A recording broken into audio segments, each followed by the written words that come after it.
आता विषय असा झालेला आहे की दिल्लीमध्ये मला सुद्धा तिथल्या काही मुली भेटल्या आणि त्या संतप्त होत्या.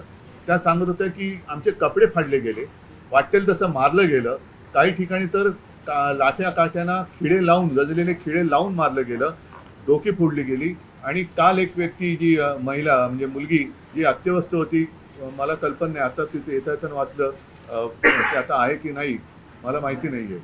तर एक एक एक एक एक एक असे अत्याचार वाढत चाललेले आहेत. न्यायालयाला कबूतर कुत्रे यांच्याकडे लक्ष द्यायला वेळ आहे, पण कॉक्रोचकडे लक्ष द्यायला वेळ नाही, हे दुर्भाग्य आहे. आणि देशाची परिस्थिती आता अशी झाली का, आणि न्यायालयाची परिस्थिती सुद्धा अशी धृतराष्ट्रासारखी झाली का, म्हणजे द्रौपदीने धृतराष्ट्राकडे न्याय मागण्यासारखं झालेलं आहे. आता मधल्या काळामध्ये चंद्रचूड यांनी न्यायालयाच्या न्यायदेवतेच्या डोळ्यावरची पट्टी काढली होती. ती न्यायदेवतेने परत पट्टी बांधली आहे का आणि कशासाठी बांधलेली आहे, हे एकूणच जे चाललेलं आहे हे सरकार आता कोणाला आपलं वाटते असं दिसत नाहीये. कारण मी ज्या वेळेला तिथे पोहोचलो तेव्हा जसं आता राज म्हणाला की आता विषय केवळ धर्मेंद्र प्रधान यांच्या राजीनाम्यापुरता नाही, तर ह्या मुलांना, या विद्यार्थ्यांना आता हे सरकार नकोसं झालेलं आहे. हेच विद्यार्थी होते, हीच मुलं होती ज्यांनी अच्छे दिन याची अपेक्षा करत ह्या सरकारला निवडून आणलं होतं. पण हे सरकार निर्दयीपणाने वागतंय. पंतप्रधानांनी आज एक ते काय ट्विट केले, तर म्हणजे त्यांनी जाऊन बोलायला काय हरकत नव्हती. म्हणजे याच्यामध्ये कमीपणा बाळगण्याचं काही कारण नाहीये. आपली मुलं आहेत, आपली जनता आहे, यांच्याबरोबर चर्चा करायला कमीपणा वाटण्याची गरज नाहीये.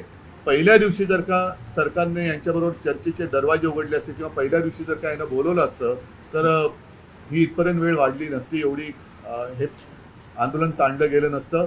लोकांना आज व्यक्त व्हायचे, इतके वर्ष साठलेला राग, असंतोष हा उफाळून वर आलेला आहे आणि त्याला एक वाट करून देण्याचा आम्ही प्रयत्न करतोय.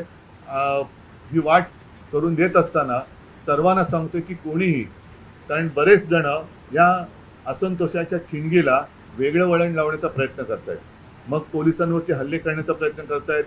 काही गुंड म्हणजे सिव्हिल ड्रेसमधले लोक, ह्यांच्यात पोलिसांच्या लाठ्या यांच्या हातात कशा आलेल्या आहेत, म्हणजे त्यांच्या तिकडे नावाची पट्टी पण नाहीये, काही कपडे त्यांचे पोलिसांचे नाहीयेत. म्हणजे हे गुंड, आता माझं मग असं म्हणणं आहे की हे आंदोलन मोडायला पाकिस्तानमधून गुंड भाजपने आणलेत का, कारण यांची काय ओळख पाळख काही नाहीये. त्यांना ओळख विचारलं तर सरळ ते काही त्यांचे निर्विकार चेहऱ्याने ते आपले बघतात लोकांकडे, काही त्यांना पडलेलं नाहीये. ना मुलांच्या व्यथेची त्यांना जाणीव आहे, ना त्यांच्या वेदनेची त्यांना जाणीव आहे. बेसुमार लाठीमार करतायत आणि अशी ही सगळी गुंडागर्दी ही सरकार चालवत असताना कोणी गप्प बसू नये. आपण व्यक्त व्हायला पाहिजे आणि त्या व्यक्त होण्यासाठी, ती वाट करून देण्यासाठी येत्या रविवारी आम्ही मी मोर्चा म्हणण्यापेक्षा एक देशाची ताकद काय असते ती ताकद दाखवून देण्यासाठी ह्या मोर्चाचं आयोजन केलेलं आहे. जसं राजने सांगितलं की शिवाजी पार्क ते सिद्धिविनायकला राज आपण जाऊन दोन गोष्टी करू. एक तर या सरकारला सबूत देणे, नाहीतर सिद्धिविनायकाला साकडवलं की या देशावरती आलेलं हे अरिष्ट सरकारच्या रूपाने हे लवकरात लवकर दूर कर.